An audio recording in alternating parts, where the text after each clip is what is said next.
Pemirsa, Nurdin Abdullah menjadi kepala daerah kelima yang ditangkap KPK dalam setahun terakhir karena terlibat korupsi. Nurdin dikenal sebagai sosok gubernur yang berintegritas dan bahkan pernah menerima penghargaan Bung Hatta Anti-Corruption Award. Lalu mengapa orang berintegritas seperti Nurdin Abdullah bisa terperangkap dalam lingkaran korupsi? Kita sudah bersama dengan pegiat anti korupsi, Mas Tama S. Langkun. Selamat sore, Mas Tama. Selamat sore, Mas Andra. Mas Tama, Anda melihat ini kasus operasi tangkap tangan terhadap Gubernur Sulawesi Selatan Nurdin Abdullah ini seperti apa, Mas Tama? Karena kita tahu, seperti yang tadi sudah saya sampaikan, bahwa sosok Nurdin Abdullah ini adalah sosok yang berintegritas, begitu. Tapi ternyata tetap saja terperosok ke jurang korupsi. Ya, tentu saja saya melihatnya begini, Mas. Ketika ada penghargaan bahwa dia adalah anti korupsi, tentu saja dia secara pribadi tidak boleh lengah, ya, artinya terhadap peluang-peluang korupsi, begitu juga dengan masyarakat.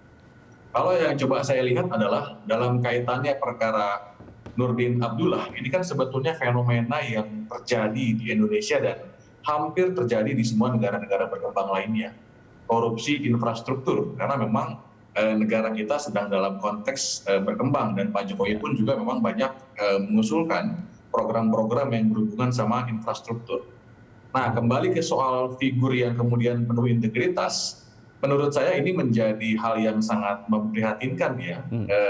Terus terang secara pribadi saya juga kecewa, ya, melihat orang yang pernah mendapatkan predikat gubernur versi Bung Hatta Anti-Corruption Award, dapat penghargaan juga dari yang lainnya, ya, seperti predikat oleh pelayanan oleh ombudsman begitu, dan banyak lagi begitu, ya. Ternyata memang terlibat juga dan melakukan tindak pidana korupsi.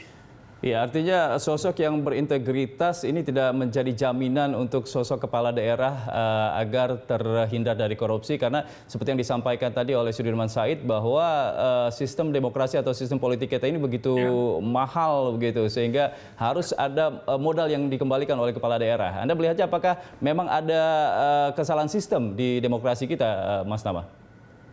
Yang pertama, Mas, saya tidak mau menyalahkan dulu konsep demokrasinya. Ini kembali kepada individunya.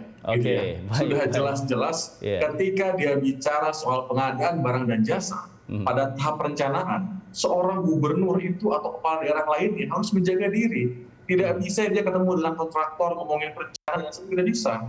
Dia harus melakukan mekanisme tersebut dengan cara-cara yang sudah diatur oleh prinsip-prinsip dalam Perpres pengadaan barang dan jasa. Nah, itu menurut saya satu hal yang kemudian memang harus kita clearkan dulu. Nah, yang kedua tadi ada pertanyaan soal mahalnya demokrasi. Ya, memang faktanya demikian. Gitu, ya. Kalau kita melihat memang biaya politik masih sangat mahal. Kalau kita mau hitung-hitung begitu, ya, dari mulai dia dicalonkan, kemudian pentasnya dilaksanakan, dia butuh biaya buat tim sukses dan lain-lain sebagainya. Itu kalau kita hitung-hitung dari awal sampai dengan kemudian dia terpilih, banyak anggaran yang perlu dikeluarkan. Tapi kemudian kita juga tidak bisa kemudian menyalahkan sepenuhnya pada proses demokrasi tersebut. Kita juga harus lihat sosok Pak Nurdin Abdullah ini kan juga secara kalau lihat di LHKPN, ya dia punya harta juga yang nggak sedikit, di atas 50 miliar kalau kita bicara soal LHKPN-nya. Artinya ketika dia memang harus menggunakan biaya-biaya untuk urusan politik, tentu saja dia harus yakin dulu dengan proses yang dimiliki, dan kemudian juga dia harus mengukur soal kemampuan keuangan yang dia miliki. Jadi saya melihat dari banyak perspektif, Mas, memang perlu diperbaiki, ya, dari mulai pengawasannya sampai dengan demokrasinya. Oke, celahnya ini ada di proses perizinan untuk proyek-proyek, kalau dalam hal Nurdin Abdullah ini ada proyek infrastruktur begitu, ya. Nah, celah-celah seperti ini harus dibenahi seperti apa oleh KPK agar baik itu KPK atau lembaga terkait agar celah ini bisa meminimalisir terjadinya korupsi begitu, Mas Tama? Ini agak sulit, ya, Mas, kalau saya mau lihat, karena kalau kita bicara soal agenda negara, hari ini itu kita sedang melakukan pemutahiran pengadaan barang dan jasa. Itu menjadi perintah Presiden. Artinya apa? Dalam 2 tahun terakhir, semua daerah memang dipaksa menggunakan mekanisme pengadaan barang dan jasa yang mutakhir. Tadi, ya, kalau kemudian ada pertemuan dalam konteks perencanaan, kan harusnya sedari awal nggak boleh memang. Kalau sudah bicara soal pertemuan personal, individu di rumah di rumah dinas, itu sesuatu hal yang susah melakukan fungsi mekanisme pencegahan selain dari masing-masing individunya sendiri. Karena ini belum masuk ke dalam proses pengadaan barang dan jasanya. prosesnya baru masuk 2022, gitu kan. Baru akan tender, baru akan lelang. Nah ini sebelum tender dimulai, kalau tadi keterangan dari pemberitaan, sudah ada pertemuan, sudah ada komunikasi aktif. Nah ini sesuatu hal yang memang kontrolnya sudah di luar dari sistem, kembali kepada individunya, gitu ya. Karena mekanisme ini sudah jalan. Kalau kita lihat soal mekanisme pengadaan barang dan jasa, kan dalam konteks perencanaan itu yang namanya panitia lelang, dia akan melakukan sampling, dia akan mengambil atau menetapkan nilai harga yang disebut dengan HPS tadi ya, harga perkiraan sementara.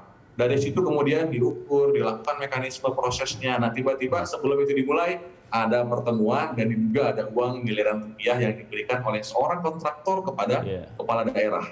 Nah jadi saya melihat ya, tapi yang menarik di sini adalah dalih dari Nurdin Abdullah sendiri yang mengatakan bahwa ada stafnya Edi Rahmat yang bermain atau bertransaksi tanpa pengetahuan Nurdin Abdullah begitu. Mungkin nggak sih seorang kepala daerah tidak mengetahui transaksi yang dilakukan oleh bawahannya atau stafnya begitu, Mas Tama?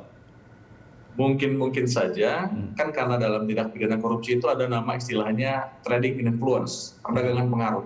Tapi saya tentu saja belum bisa masuk ke wilayah itu. Kenapa?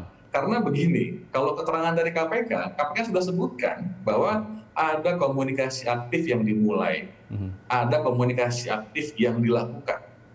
Ketika kemudian dia bilang nggak tahu apa-apa, kemudian dia bilang demi Allah dan lain sebagainya, kita harus meletakkan hal tersebut sebagai hak.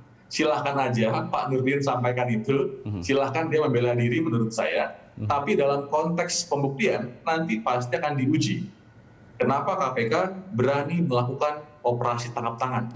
Kenapa KPK berani tetap tersangka? Saya yakin ada argumentasi kuat dan ada komunikasi yang dibangun sejak awal. Itu yang menurut saya nanti perlu akan kita lihat dalam prosesnya. Oke, Mas Tama, ini kan KPK kita saat ini di bawah Firly Bahuri sedang menggalakkan pencegahan. Apakah masih ada yang kurang dari sistem pencegahan yang dilakukan KPK terhadap para pejabat daerah atau juga pejabat pusat begitu untuk mencegah korupsi? Ya, saya sudah sampaikan tadi Mas di awal bahwa ketika kemudian negara ini sudah punya sistem pencegahan, ini khususnya ya kalau berhubungan sama Nurdin Abdullah ini kan bicara soal pengadaan barang dan jasa. Dan hari ini itu semua provinsi sampai dengan kepala daerah di tingkat kabupaten kota itu sudah punya yang namanya UKPBJ, unit pengadaan barang dan jasa, yang memang itu sudah mutakhir saya bilang tadi, sistemnya, konsepnya. Jadi kalau bicara pencegahannya sudah jalan. Nah problemnya memang ini bicara soal oknum dan individunya begitu ya. Sebaik apapun sistem pencegahannya, kalau individunya masih begitu-begitu juga, ya akan terus mencari celah begitu ya. Persis. Kata kunci pencegahan adalah pada kepala daerahnya atau pada presidennya kalau paling atas ya. Karena apa? Omong kosong, sistem pencegahan itu dilakukan, sudah canggih, sudah hebat, tapi masih mau ketemu, masih mau terima uang. Nah, menurut saya sudah tidak lagi konsep pencegahan di situ. Ini sudah masuk ke dalam ranah penindakan. Sudah nggak ada pilihan, memang harus ditangkap. Oke, baik. Terima kasih Mas Tama sudah bergabung di Prime Time. Selamat kembali beraktivitas. Sama-sama. Ya. Pemirsa, demikian tadi wawancara kami dengan pegiat anti korupsi Tama S. Langkun.